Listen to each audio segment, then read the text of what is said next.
All right, ladies and gentlemen, we're moving on to the second president of the United States, and I just want to thank everybody for putting up with my videos, and I promise I'm trying to get better.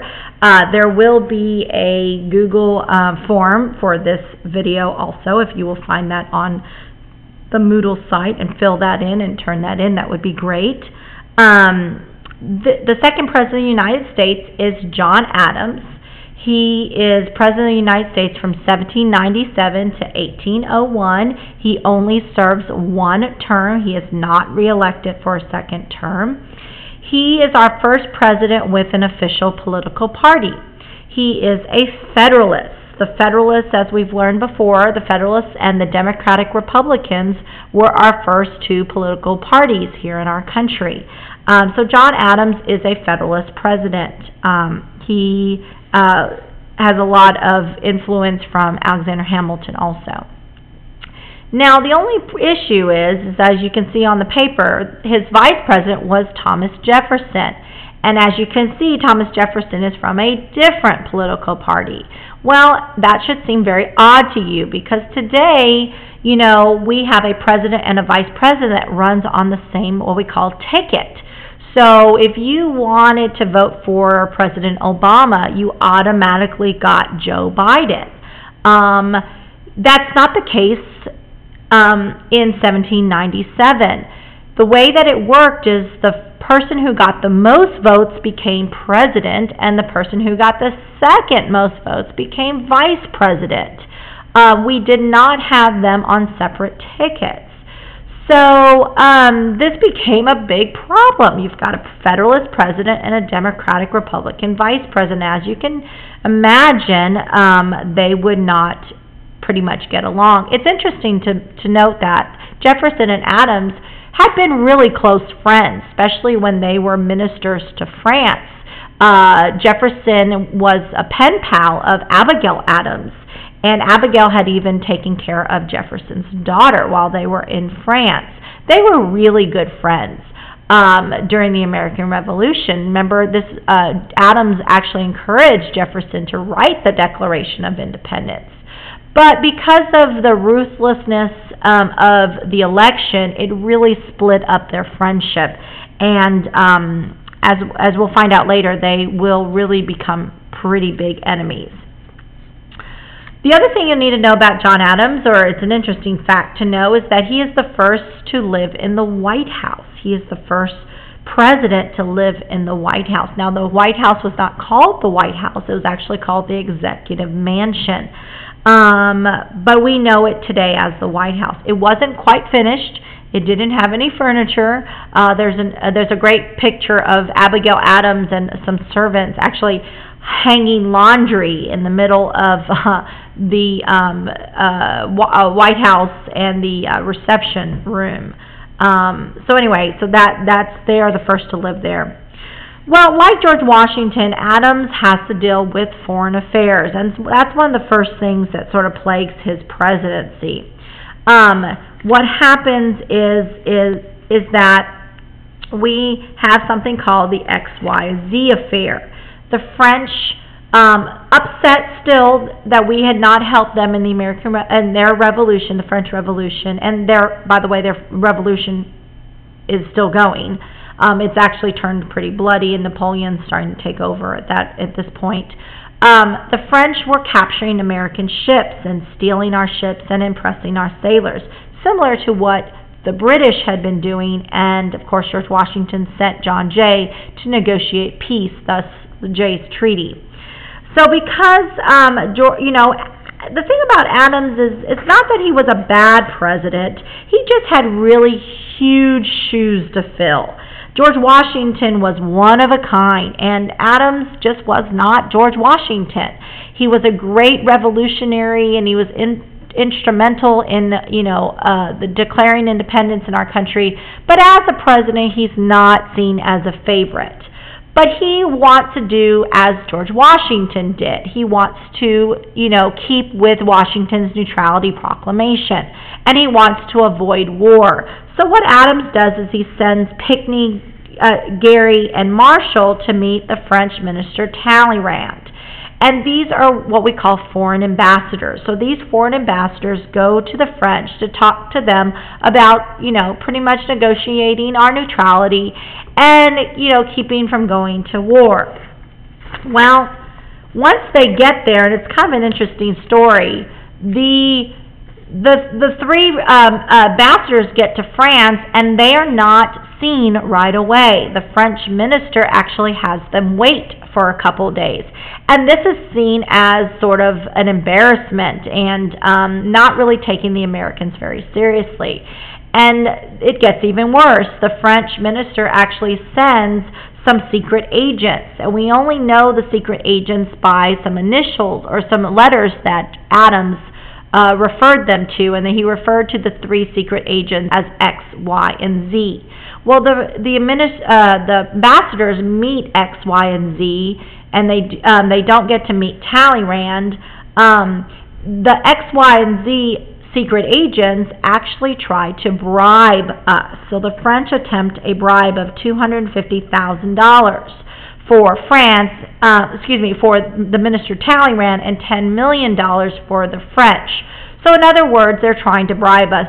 So the French is going to say, we'll stop stealing your ships and impressing your sailors if you pay us. Well, that's a bully. It's almost like saying, I'm not going to beat you up after school if you give me your lunch money. So that's kind of what the French are doing. The secret agents, X, Y, and Z, talk to the ambassadors, and they tried to bribe the United States. Well, this bribe really, the ambassadors come back to America and tell John Adams. The information is actually leaked to the press. We don't know who leaked it, but I can imagine it was the Adams administration itself. This angered Americans. They, don't want to go to war because, again, we're still babies, but they don't want to pay a bribe either because the French are acting like bullies. So what they will say is, no, not a sixpence, and millions for defense, but not 1 cent for tribute. These will be some of the headlines that come out in the newspaper. What the XYZ affair does, though, it does allow us to stay neutral, but we actually end up in, it does lead to undeclared war at sea. We will fight the French without actually declaring war. Adams is really trying to hold on to his neutrality, George Washington's neutrality. It does lead to undeclared war at sea. The other issue Adams is facing is that he's pretty paranoid about getting reelected and his legacy. He's in a party now, the Federalist. And so the Federalist Party, this is really not Adams's idea, it's the Federalist Party who controls Congress at the time. And with foreign affairs, in a heated debate, because, whether we should help the French, not help the French, stay neutral, or, go over to Europe and get involved. And with the XYZ affair, the Federalists get really paranoid about the people. So they pass two important pieces of legislation, and Adams signs it. The Alien and Sedition Acts. Even though they really are two different laws, we tend to put them together as historians. Let's start with the Sedition Act. Now, we should recognize that vocabulary word. We used it when we talked about George Washington and the Whiskey Rebellion. Sedition means to do or say anything to bring the government down. Well, the Sedition Act, citizens could be fined or jailed if they criticize the government or its officials.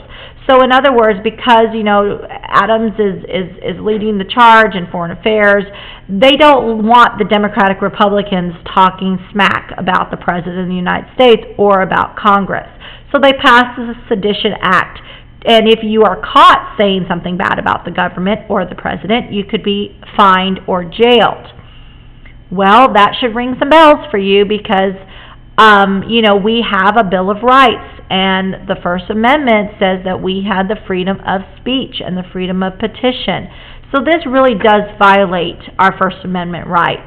But it is passed anyway with the help of the Federalists in Congress and Adams in the presidency. The next one was the Alien Act. It increased the wait time for foreigners to become U.S. citizens to 14 years, and I believe it was 7 years before that. What was happening is aliens, and I'm not talking illegal aliens, but people coming from other countries, that's an alien. These people tended to vote Democratic Republican. So the Federalists, who want to stay in power, decided to pass a law to prolong or prevent foreigners for becoming citizens and thus voting for the Democratic Republicans. And as I said, an attempt to keep the Federalists in power by keeping immigrants from voting. They supported the Democratic Republicans. The Sedition and Alien Acts really caused huge debates in the United States. The Democratic Republicans were furious at these two laws. Jefferson and Adams themselves, fired horrible things at each other. They actually stopped corresponding between each other because of these two laws. The Democratic Republicans obviously did not think that was fair, and it violated our rights. Because of the Alien Sedition Acts, it leads to what we call the Kentucky and Virginia Resolutions. With the help of Jefferson and Madison, it declared the Alien and Sedition Acts unconstitutional. So Jefferson and Madison had written articles, and they were called the Kentucky and the Virginia Resolutions, and it came specifically from those states. And in other words, what the resolutions say is that Kentucky and Virginia will refuse to obey the Alien and Sedition Acts. They literally declared a federal law to be unconstitutional. Well, the question we need to think about is, can they do that? Can a state, whether a law is good or bad, can a state declare a federal law to be unconstitutional? Well, Kentucky and Virginia will say, of course they can. Jefferson and Madison will write that document. They will say it's states' rights, that a state can declare a federal law unconstitutional. Well, this should send off bells too, because we will fight a civil war later on this very issue of states' rights. But we should know that the only group or only branch of government that can really declare anything unconstitutional is the Supreme Court, or the court system. In reality, a state cannot declare an act of Congress to be unconstitutional. So again, huge debates that happened during Adams's administration. And as I said before, Adams is not a well-liked president. He does lose his second term election to Thomas Jefferson, which will be our next president of the United States. Don't forget to do your flipped video on John Adams. It is on the Moodle site. Thank you.